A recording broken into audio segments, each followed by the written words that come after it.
Well, it's Boxing Day 2016, and for Christmas this year I decided to give myself something which I've always wanted, my own recording studio. So this brick garage behind me is the structure that I'm going to build my studio into, and I'm going to use one half of it and build a really good room in there, and the other half will just be a workshop. Now, I mean, you might be wondering, why don't I just build one huge studio, use the whole space as a recording studio? Well, first of all, I actually need a workshop too. I want to have somewhere where I can, get dirty, use tools and make stuff. But more importantly, that would cost almost twice as much. And my budget doesn't extend far enough to do a proper double room studio like that. So the single room studio that I'll be building, it'll be a room that will allow me to do everything that I would want to do. Drums, mixing, vocals, guitars, everything I would possibly want to do I could do in this one room. That's the way I've always recorded, and it's really the only way I think I'll ever need to record. I've never really needed two rooms, it's just not the way I work. So this is going to be great for me. So a recording studio has to be built like a room inside a room.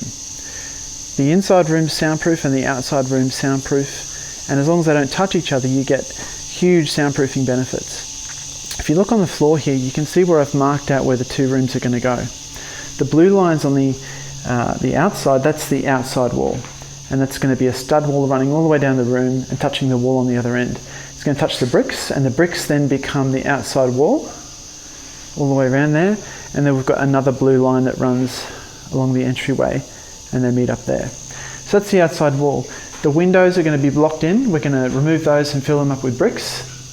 And the ceiling will be sheeted with double layer plasterboard and green glue. The other thing I should mention about the ceiling is that these roof trusses were never designed to take the load of the plasterboard that I'll be hanging on them.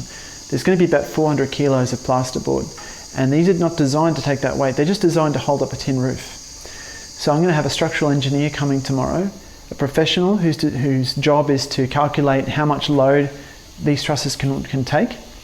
And he's going to tell us what we need to do to strengthen them up or support them so that they can take the weight.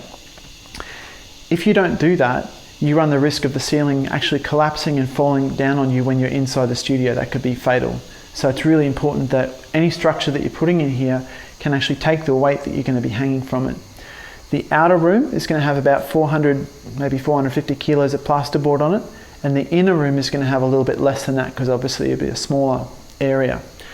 That's almost a ton of weight above your head when you're inside the studio, so you don't want to muck around with that. So the white lines that you see along the edge, that's going to be the inner room.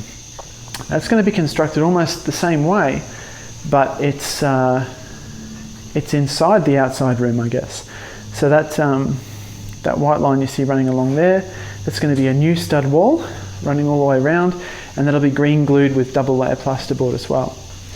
Up at the front, this will be where the entryway is. We're going to have a double door. So a normal household sized door about that big.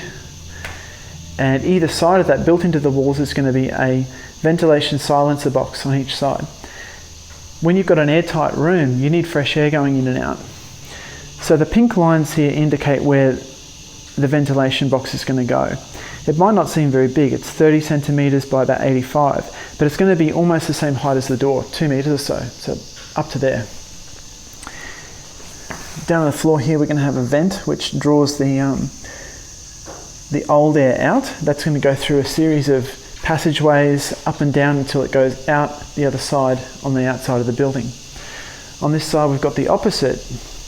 We've got an intake on this side which will be down low, and that's going to snake its way through a series of passageways and come out the top. And the fresh air will come in there. The air conditioner is going to go in the middle of the room right where that window would be. And that's pretty much it.